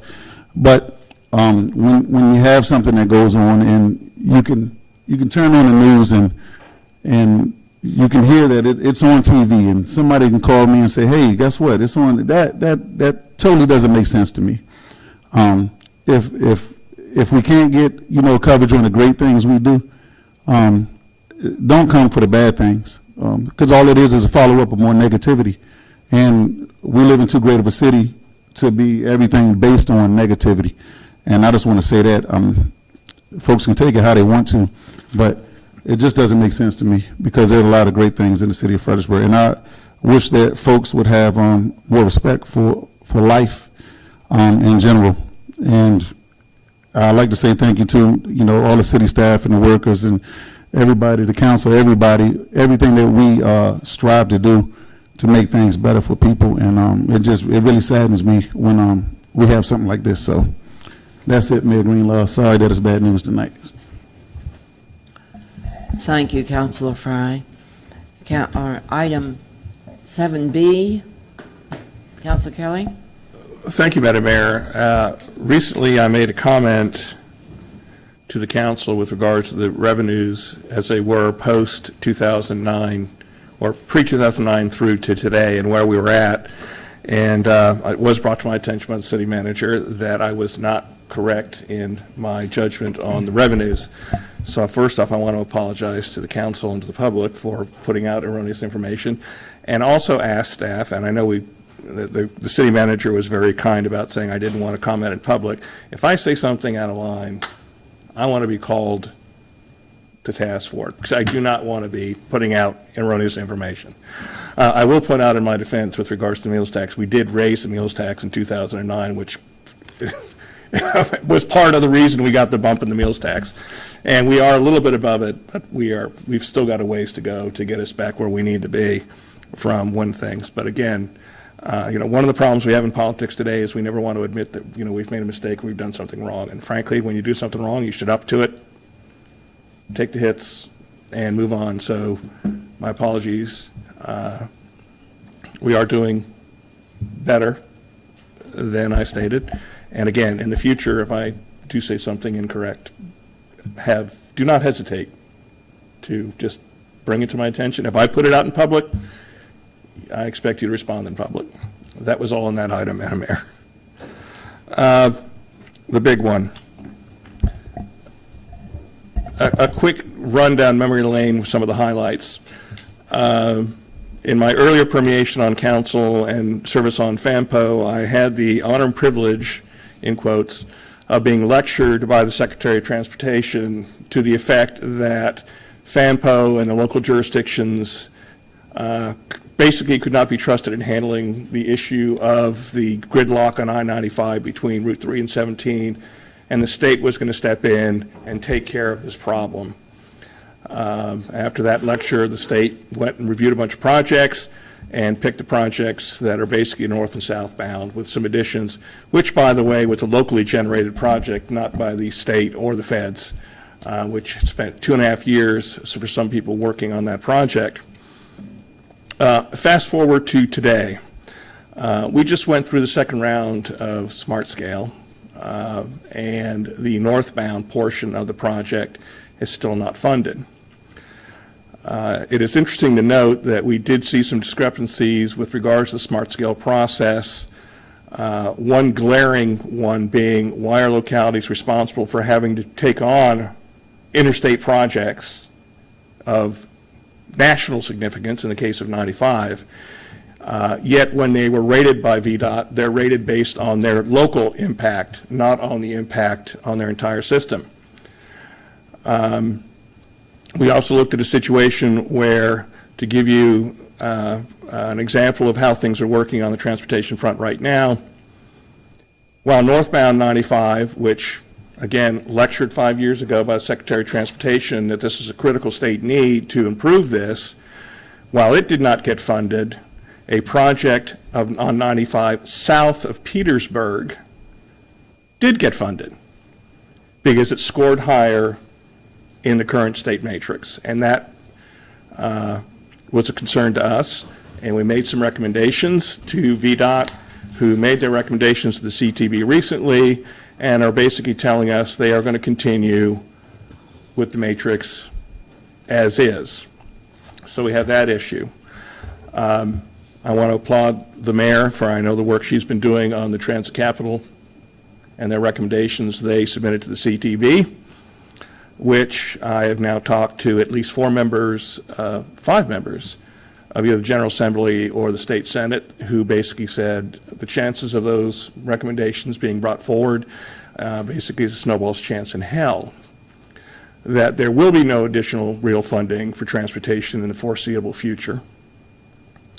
And as it stands now, with what we heard from VDOT with regard to the Smart Scale in the next round, the chances of northbound 95 being funded is basically, at this point, 0.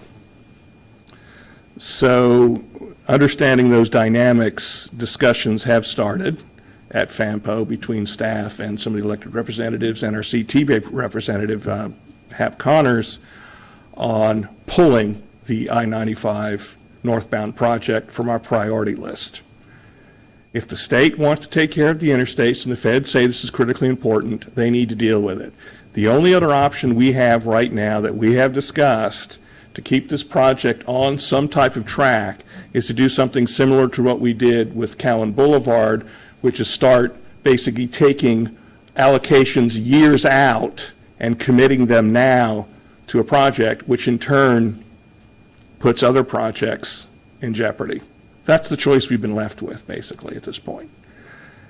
And so at the August FAMPO meeting, it will be on the agenda, and I just wanted to make the council aware of it to see if anybody had any significant problems with it, that we are going to discuss, basically, we have a priority list, and taking the northbound project off it and redirecting our efforts to projects more in line with our local area, that frankly, we've talked about Lafayette Boulevard, and I know when we have our briefing from staff in the next month or so, we're going to see some significant changes and some big projects coming on that list, and start focusing on our regional projects and taking 95 and basically handing it back to the state and the feds and saying, your problem, you deal with it. We'll go back and focus, as the Secretary of Transportation told us years ago, in our own little pond and not worry about the more important things that we're not capable of handling per their comments. It's really kind of a sad state of affairs also in looking at the current elections going on in the Commonwealth of Virginia. And frankly, neither party, neither gubernatorial candidate has any thoughts, ideas, concepts, or new plans to put forward on the transportation front. So we will continue down the road that we are now, which is less funding, more projects. And again, just one last one to give you an idea of what we're doing with Smart Scale. One of the other requests we made that was not considered is you have two pots of money. You have district money for district projects, and you have money for projects of statewide significance, which right now include trail projects. And I like trail projects, and I think we'd love the system. We've got a great system here. But to say that a trail ranks higher than an interstate project, fill in the blank. But I want to make it clear that the situation we're dealing in, and I have had some chats with staff, and the conversations are, well, we need to have more conversations. We need to go to Washington. I can tell you that a number of us over the past 5 to 6 years have met from senators in Washington, congressmen in Washington, governors in Richmond, senators, members of the House of Delegates in Richmond, and gotten absolutely nowhere. It's my understanding we don't meet again at FAMPO until August. The CTB will meet again before that time, and Mr. Connors will kind of bring some of these issues up. But frankly, if there's no change in the current dynamic, continuing to spend a large amount of time and effort and resources on a project that under the current dynamics is not going to be funded does not make any sense. So we will be talking about pulling that project from the FAMPO priority list and refocusing on more local projects and leave the interstate to the state and the feds. And be happy to answer any questions. Bye. So, Mr. Kelly, am I correct in saying the bottom line is that this improves our ability to complete some other projects? We would be in a position to take the resources that we would normally put towards this put in that project, yes ma'am, and look at other projects. And also we can play, the biggest problem I ended up coming up with Smart Scale, and I mentioned this when we started down this road, it was presented to everybody as this is going to prioritize the projects in transportation. We have fewer dollars, we need to make sure we get the biggest bang for our buck. And I understand that. And part of this is, I don't want to totally trash it, we've had seen some good projects, and we are seeing some improvements. And what it does is, if they fund a project, it is funded till completion, and that's a good thing. But now, what has happened is expected. Instead of looking at priorities, we're now all looking at gaming the system. It's my first meeting after the first round Smart Scale was with FAMPO staff was, you know what? All we should do is put in a bunch of trail projects because we'll get those funded. Well, wait a minute. That's not supposed to be our priority. Our priority is to move traffic, deal with congestion, and things of that nature. And it's not happening anymore. And again, unless we got a large amount of new funding to leverage, again, the leveraging issue that we're dealing with Hampton Roads in Northern Virginia, they get a leverage projects. They got the authority from the General Assembly to do it, but the General Assembly is not going to give anybody else the authority to do it. Yet, so we're in the position of, unless we're going to go ahead and start raising taxes through the roof or find another way, Transportation Authority, which is years down the road if we get it, we're never going to be in a position to really leverage funding to make the bigger projects work. And frankly, Smart Scale is geared more to the smaller projects anyway. So we will get higher scores with our local regional projects than we are going to get with an interstate project. So if that's the game they want us to play, we will play that game and do just that. Yes, ma'am. Okay. Thank you. Item 7D, Councilor Duffy. Thank you, Mayor. I want to mention quickly, though, first a comment to Mr. Fry's comments. I have lost several close friends to suicide by firearm, and so I especially appreciate what you're doing to promote the whole issue of gun give back, and so way to go. All right. Yes, I want to talk about Go Virginia. The mayor and I on June 29th attended a stakeholder kind of workshop to learn about the Virginia Initiative for Growth and Opportunity, or Go Virginia, that is geared toward building business and building economies in all regions of the state in the face of a poor recovery in the wake of sequestration. Virginia is kind of lagging behind the nation in recovering economically. And so we got a chance to talk about, within our region, the assets and challenges that we have, as well as some of the future desired states or headlines that we'd like to see. And so it was an interesting exercise, admittedly not very well attended, but there are buckets of money out there for localities to engage with other localities, to partner up, to participate in the program, to get competitive grants, and I hope that we can find ways to try to get some of those resources, because it really is geared toward building or getting more better paying jobs to regions throughout the Commonwealth. That's exactly what we need, both locally and statewide. And it's not about trying to poach businesses from other localities in Virginia, but really bring them to Virginia, whether it's overseas competitors or whatever, but grow industries that are producing the kind of jobs for the 21st century. So it was a great exercise, and commend everyone's attention to that. Go Virginia. Thank you, Councilor Duffy. Yes, that was a good program we attended, a good workshop, actually, that we participated in. And it is an opportunity that I'm sure our Economic Development Director, Mr. Vreeling, who's here tonight, is aware of, and we will continue to pursue. And does any councilor wish to remove anything from the consent agenda? Madam Mayor, I move the consent agenda as submitted. Second. Please cast your votes. Motion passes 6-0. We have before us several of the minutes of the work session of May 23rd, the vision meeting of June 6th, June 7th, June 10th, and June 12th. Move approval of the minutes as submitted. Second. Please cast your votes. Motion passes 6-0. Item 10 is appointments to the Board of Social Services.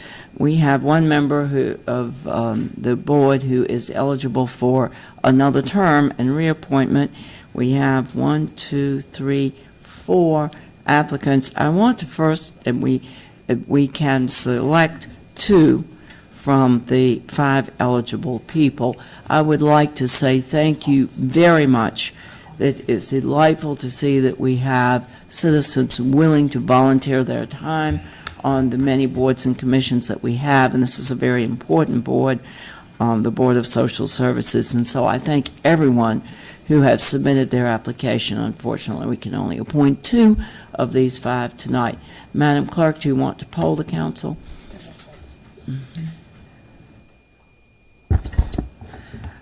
Councilor Duffy. I just want to mention that it's Ms. Deborah Foltz who is up for reappointment. That's correct. And so I'll say Ms. Deborah Foltz and Mr. Thomas Schiff. Councilor Ellis. Ms. Foltz and Mr. Schiff. Councilor Fry. Folks in Austin. Councilor Kelly. Foltz and Schiff. Vice Mayor. Folks and Schiff. Mayor. Folks and Schiff. Foltz and Schiff. Again, I really appreciate Ms. Austin, Ms. Early, Mr. Huff, who applied, and I hope they will continue to be willing to offer their services as volunteers on the commission. Item 11A of the city manager's agenda, I will call upon Ms. Dooley. Thank you, Madam Mayor. Item 11A is a resolution to initiate an amendment to the Unified Development Ordinance.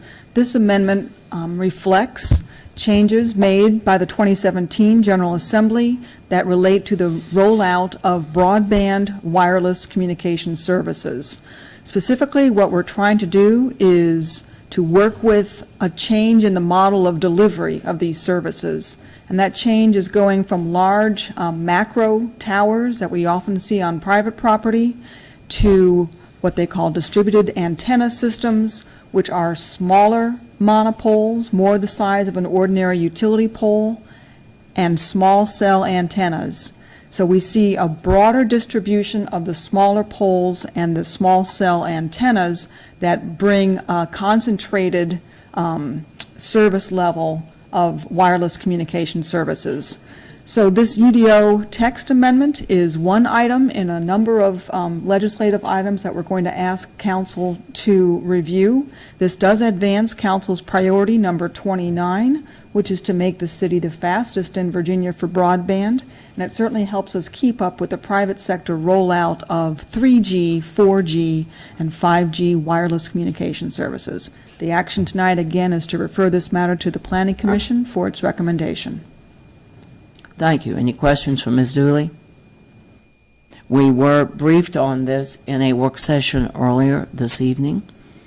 Madam Mayor, I'll move the resolution. Please cast your votes. Motion passes 6-0. Item 11B, I will call on Mr. Whitley. Thank you, Madam Mayor, and good evening. Item 11B is a resolution which we're requesting on one reading that will adopt the city's capital improvements plan FY18 through 22. Specifically, we're requesting the approval of the fiscal 19 through 22 portions as the CIP.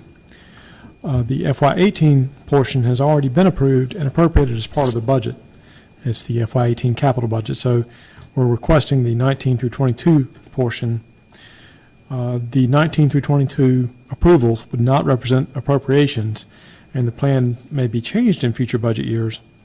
Projects can be and probably will be advanced or deferred as may be necessary. And that these documents, the CIP being one of them, are part of continuing and ongoing discussions. I put down that we call them living documents that will be subject to amendment throughout the year, as well as next year's budget process as the need arises. And there's a deep backdrop to a lot of projects listed here, but the community is growing, and our infrastructure needs to be maintained and replaced as it ages. So there's a lot in the CIP. Some timing notes. The original draft of the recommended CIP was released with the recommended budget on March 14th, and the Planning Commission was given a presentation on that on the 15th of March. We did a work session on the 4th and sort of discussed some of these projects throughout budget review as well. And we also retransmitted the capital plan only on the 13th of June. So our capital fund structure consists of several general fund related capital funds and then the water and sewer capital funds, which I won't give a lot of detail about those. But the the general fund related capital funds include the Public Education Capital Fund, Public Works Capital Fund, Public Facilities Capital Fund, Public Safety Capital Fund, and the New Courts Fund, which is still active because we do have the second courtroom, and we're also using a little bit of that for, we use that for the Historic Structures Report in Renwick. So highlights of just a couple of projects without going through each of the years and the amounts. Public Education Fund, of course, we're doing right now the roof at the Walker Grant Middle School, where the schools are. The two biggest projects, the new elementary school, which is in the back end of the CIP, and then sort of off the CIP, but noted is a high school expansion. In the Public Works Capital Fund, there's a lot of projects, a lot of infrastructure to take care of. I'd point out, obviously, the Riverfront Park is the biggest project there. Also, the asphalt rehabilitation program, and also some funds in future years for traffic signal modernization, which is something we've added from prior plans. For the Public Facilities Capital Fund, the largest project I'd point out is downtown parking garage. That's in the back end of the plan in 19, 20, and 21. Or excuse me, 21 and 22. Public Safety Capital Fund, the largest project is the new fire station. There's also a lot of equipment replacement in the Public Safety Capital Fund for ambulances and fire apparatus. In the new court fund, there is a project to finish that second courtroom noted in the plan. So the city capital budget uses a combination of fund balance assigned to capital from the general fund, federal, state grants, and other current revenue, and bonded indebtedness. There would be a bond issue required for fiscal 18, and of course this is not specifically about fiscal 18, but I wanted to note for y'all, we'll be bringing back in the spring the bond issue requirements, so public hearings and votes on an ordinance for that. Those projects right now include the Walker Grant Middle School roof replacement, Riverfront Park, salt storage facility, and the replacement of our enterprise resource platform, our software platform. We'll have future bond issues for parking garages, new elementary school, fire station, Allen Springs Park improvements, and water and sewer improvements. There's a lot of projects. It's a total of $92.7 million over the 5 years. Of course, the largest single projects is the new elementary school. And of course, the downtown parking garage is also a pretty large project, as well as the fire station and the Riverfront Park. So with that, I'll stop there. It's a one-read item. Resolution is in your packet, and I'm happy to answer any questions. Councilor Kelly. Thank you, Madam Mayor. A comment and a request, if I could. Just reminding, and especially the people at home, one of the things we looked at as we went through the budget process, and again, if I say something incorrectly, please feel free to make it clear this evening. But when we look at the current debt that we have, we're not looking at any significant drops in the near future on what we're carrying. So we're adding on to our debt, and which will be something we've got to deal with. And again, it gets tied into looking at all our priorities that we need to do. But one I would like us to get a handle on sooner rather than later is operational costs. When you talk about a new school, the fire station is easy. Operating a fire station with new personnel, new equipment, and I think we've probably at a point now where we can start projecting out what those operational costs are going to be on some of those projects. And if we can start discussing that a little bit in our future budget discussions, I think that would be a big help for all of us. Yes, Mr. So I'll be glad to respond to that. Back to front, life cycle costs, operating costs, yes and yes. Particularly you certainly don't need it for stuff like a culvert replacement, but stuff like the fire station and the new school, those are huge impacts. And really, the fire station and the new school, it's the debt service is just a piece of it. That's really kind of the drop in the bucket. It's the operational cost that'll come back and be the big issue. The schools it's kind of a both and the fire station. It's absolutely right. I mean, the building and the apparatus is, compared to, especially if you go over 20 years, the personnel that you'll need to put in it. But that's one of the reasons we're undergoing the study to see, do we need a third station, or could we do a second, kind of a super station, or, what will we be looking at? So the answers are yes, that is going to be a key focus of our budget staff and finance staff, is to sort of bring that information out for council in the next fall, and then, of course, the next spring for the budget cycle. So the first question you asked was debt service. And we are not seeing a major issue come off until 2030, which would be the 2004 school issue for the replacement JM High School and Lafayette Upper Elementary School. There is a small break, I will say, in fiscal 19 and fiscal 2021. Small being about $330,000 in fiscal 19, and in 2021, about $470,000. So there'll be some relief for that. But the biggest, sort of major bond impact coming off would be the $3 million in 2030 for the And I the would two assume schools. that those, quote, savings on the bond, when you look at some of the projects we're even doing in the next 2 years, but the operational costs related to those. It's sort of, I look at it as, it's sort of like, if we're going to go to a bond issue this spring, the $330,000 would be sort of a discount on paying for it, that your savings will help you pay for the cost of the debt service, but the debt service for the new will probably exceed that number, but just not by as much as it would otherwise. All right, thank you. Excellent. Thank you. Any other questions for Mr. Whitley? All right, this is a one-vote resolution. Madam Mayor, I'll move adopting the FY 2019-2022 capital improvement plan. Second. We need to do disclosures. Oh, like I'm to make so a disclosure. sorry. I'm Thank you. so sorry. You reminded me, and I still forgot. We do need to do disclosures before we take this vote. Councilor Duffy and Councilor Fry. Thank you. I'm glad to be able to make a disclosure for item 11B, the capital approval of the capital improvement plan.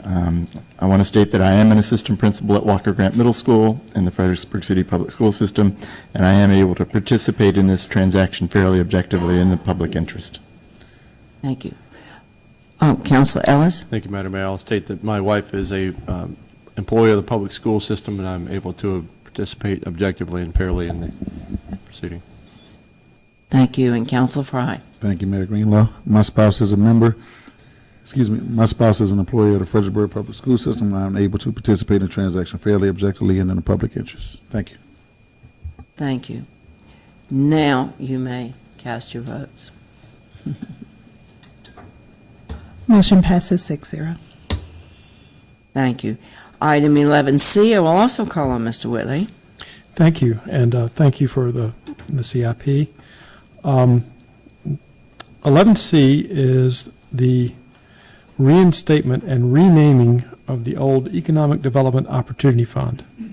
So this is a resolution, and I apologize for the discrepancy on the agenda. We're requesting 2 readings for this.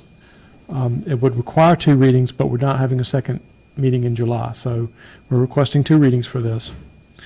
And it appropriates $75,000 of the general fund balance and transfers it over to something that we used to have, I would say, I think I actually found it. It was fiscal 2011.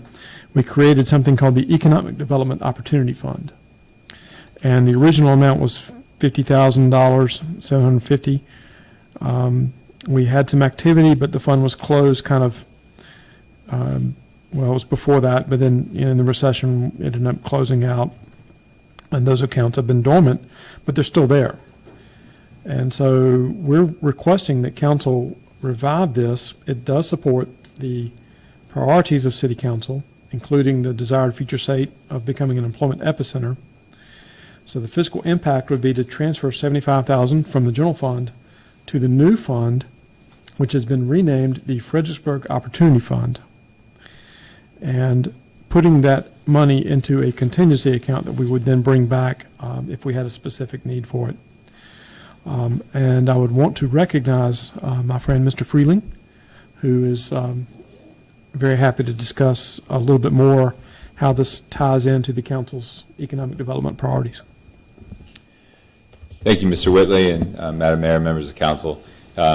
This will, reestablishing this opportunity fund will be very important in myself and Ms. Angela Freeman, our business development manager's efforts to attract businesses here, which, as Mr. Whitley just said, is your priority number 1 for under becoming an employment epicenter. So having a fund like this where we can quickly react to if there's a company that wants to come in and receives an incentive from the state opportunity fund, the governor's opportunity fund, this will allow us to be nimble and quickly match that incentive.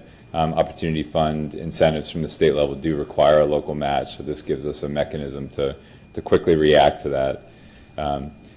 Obviously, incentives is something that's discussed a lot and is important, and we take it very seriously. And you should know that we're actively reviewing our policy now and do plan to have a discussion with you in September. We're working with Mr. Chris Lloyd, McGuire Woods Consulting, on revamping our incentives program. And you should also know that next month there will be 2 technology zone incentive applications before you. So. But just to reiterate what Mr. Whitley said, I believe that this would be an impactful decision by you and would ask that you approve. Thank you. Happy to answer any questions. Thank you, Mr. Freeling. Any questions from the council? So you are asking for a first and second read on this item? I am. It is a little different than the resolution we had last week because we crossed the fiscal year boundary. Okay. I didn't discuss the technical aspects of that, but that's why the source became fund balance. Okay. Madam Mayor, move first read amending the FY 2018 budget, amending by transferring $75,000 from the general fund to the Fredericksburg Opportunity Fund. Second. Cast your votes. Motion passes 6-0. Move to suspend the rules. Cast your votes. Motion passes 6-0. Move second read amending FY 2018 budget, amending by transferring $75,000 from general fund to the Fredericksburg Opportunity Fund. Second. Please cast your votes. Council Fry. Council Ellis. Thought I pressed it. Motion passes 6-0. Thank you. And Mr. Whitley, I'm also calling you for 11D. Thank you, Madam Mayor. Item 11D is also being requested for first and second read. It is a fiscal 17 budget amendment that's been requested by our friends on the Community Policy and Management Team, the CPMT. They are requesting a supplemental appropriation based on the program that is established under the Children's Services Act. We have a CSA fund. It is separate from the general fund. And the CSA establishes a single state pool of funds to purchase services for at-risk youth, and their families. State funds are combined with city funds to provide these services. And CPMT is requesting that the City Council approve an additional appropriation of a total of $350,000 for the CSA fund based on the 17 program and the enrollments. The CSA served 88 children during fiscal 17, and that was an increase of 20 children compared to fiscal 15 and 16. And there were also increases from vendors and more children that needed special education in private day school. The attached resolution authorizes $350,000 in additional funding. $310,000 of that would come from the state, and $40,000 of that would come from the fund balance in the CSA fund. I'm very happy to introduce and note that our friend from the DSS, Ms. Rosemary Grant, our CSA program coordinator, is here and is very happy to answer any questions that you might have on the program. I'm also happy to answer any questions you might have. All right. Thank you, Ms. Grant. Are there any questions for Mr. Whitley or Ms. Grant? Okay. And does this require you just want to first read on this tonight? We're requesting a first and second read because there's no second meeting in July. That's right. So this is a first and second read also. It's the will of the council. Yes, Council Fry. I move to approve on first and second read, amending the on first read, amending FY 2017 budget, authorizing additional expenditures, for Children's Services Act Fund 741. All right. Please cast your votes. Motion passes 6-0. Suspend. Move to suspend the rules. Please cast your votes. Motion passes 6-0. All right. Move to approve on second read, amending FY 2017 budget, authorizing additional expenditures in Children's Services Act Fund 741. All right. Please cast your votes. Motion passes 6-0. Thank you. City Manager's update, Mr. Baruti. Thank you, Madam Mayor. I'll commend to your attention the city manager's report of July 6 and the calendar. I won't go through it point by point. I know you have other matters to take care of. Be happy to take any questions, though, if you have any. Thank you. Thank you. Any questions for the city manager? All right, if there is nothing, we do have a closed session. I need someone to read the closed session. And Madam Mayor, if I may be recognized, may I please correct the wording of the closed session motion? Yes. It's been revised. Do they have the blue sheet copy? Thank you, Tanya. It's correct on the blue sheet copy of the agenda, if you have that. And it's correct on the agendas that I provided for them. Okay.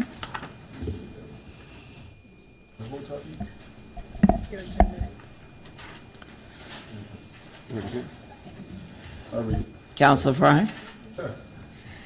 I need some water for this one.